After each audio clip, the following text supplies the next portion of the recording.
ಭಾಗ 3 ಕಿಚನ್ನಲ್ಲಿ ಕಾಫಿ ಮತ್ತು ಸೂರ್ಯನ ತುಂಟಾಟ. ಬೆಳಗಿನ ಮೊದಲ ಆಟ ಮುಗಿಸಿ ರಾಧಿಕಾ ಹೇಗೋ ಸೂರ್ಯನ ಬಿಗಿ ಅಪ್ಪಣೆಯಿಂದ ತಪ್ಪಿಸಿಕೊಂಡು ಅಡುಗೆ ಮನೆಗೆ ಬಂದು ಕಾಫಿ ಇಡಲು ಶುರು ಮಾಡಿದಳು. ಇನ್ನು ಮನೆಯವರೆಲ್ಲ ಏಳುವ ಮುನ್ನ ಕಾಫಿ ರೆಡಿ ಮಾಡಿಡಬೇಕೆಂದು ಅವಳು ಅವಸರದಲ್ಲಿದ್ದಳು. ಆದರೆ ಸೂರ್ಯ ಸುಮ್ಮನೆ ಕೂರುವವನಲ್ಲ.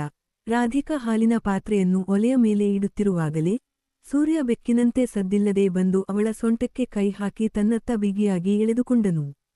ಸೂರ್ಯಣ್ಣ, ಅಡುಗೆ ಮನೇಲೂ ನಿನ್ನ ಈ ಅವತಾರನ? ಯಾರಾದರೂ ಬಂದ್ರೆ ಏನು ಗತಿ? ಸ್ವಲ್ಪ ಬಿಡು, ಹಾಲು ಕುದಿಯುತ್ತಿದೆ ಎಂದು ರಾಧಿಕಾ ಪಿಸುಗುಟ್ಟುತ್ತಾ ಅವನ ಕೈಯನ್ನು ಸರಿಸಲು ಪ್ರಯತ್ನಿಸಿದಳು.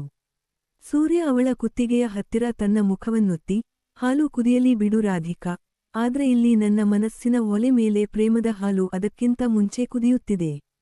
ನಿನ್ನ ಈ ಪಿಂಕ್ ನೈಟ್ ಡ್ರೆಸ್ ಮೇಲೆ ಈ ಅಡುಗೆ ಮನೆಯ ಲೈಟ್ ಬಿದ್ದಾಗ ನೀನು ಇನ್ನೂ ಸ್ವೀಟ್ ಆಗಿ ಕಾಣ್ತಿದ್ದೀಯಾ ಎಂದು ಅವಳ ಕಿವಿಯ ಹತ್ತಿರ ಮೆಲ್ಲಗೆ ಕಚ್ಚಿದನು. ರಾಧಿಕಾ ನಗುತ್ತಾ, ನೋಡು ಸೂರ್ಯಣ್ಣ, ಇಷ್ಟೊಂದು ಅವಸರ ಮಾಡಿದ್ರೆ ಹಾಲು ಕೆಳಗೆ ಚೆಲ್ಲಿ ಹೋಗುತ್ತೆ. ಆಮೇಲೆ ಅತ್ತೆಯವರ ಹತ್ತಿರ ಉತ್ತರ ಕೊಡೋರು ಯಾರು ಎಂದು ತುಂಟತನದಿಂದ ಅವನ ಗಲ್ಲಕ್ಕೆ ತನ್ನ ಬೆರಳುಗಳಿಂದ ಸವರಿದಳು. ಸೂರ್ಯ ಅವಳನ್ನು ಇನ್ನೂ ಬಿಗಿಯಾಗಿ ಹಿಡಿದು, ಚೆಲ್ಲಿ ಹೋದ್ರೆ ಹೋಗಲಿ ಬಿಡು, ಹೊಸದಾಗಿ ಹಾಲು ಹಾಕೋಣ. ಈಗ ನೀನು ನನಗೆ ಕಾಫಿ ಕೊಡೋದು ಬೇಡ, ಬದಲಿಗೆ ನಿನ್ನ ಈ ತುಟಿಗಳ ಸಕ್ಕರೆಯನ್ನು ಸ್ವಲ್ಪ ಸವಿಯೋಕೆ ಬಿಡು. ನಿನ್ನ ಈ ಫಿಟ್ಟಿಂಗ್ ಮತ್ತು ಪರ್ಫಾರ್ಮೆನ್ಸ್ ಮುಂದೆ ಯಾವ ಕಾಫಿನೂ ಸಾಲದು ಎಂದು ಅವಳ ಮುಖವನ್ನು ತನ್ನತ್ತ ತಿರುಗಿಸಿದನು.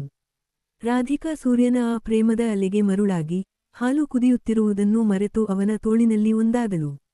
ಅಡುಗೆ ಮನೆಯಲ್ಲಿ ಕಾಫಿಯ ಸುವಾಸನೆಗಿಂತ ಇವರ ಪ್ರೇಮದ ಬಿಸಿಯೇ ಹೆಚ್ಚಾಗಿತ್ತು.